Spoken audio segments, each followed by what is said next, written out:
Guys, wag nyo tong panoorin nyo to si Jen Animation. Si Jen Animation kasi guys, puro kalokohan siya guys.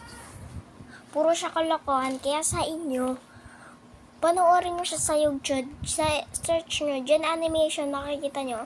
Puro mga kalokohan yung mga binavlog niya. Pero animation lang naman yun. Pero hindi naman yung totoo. Pero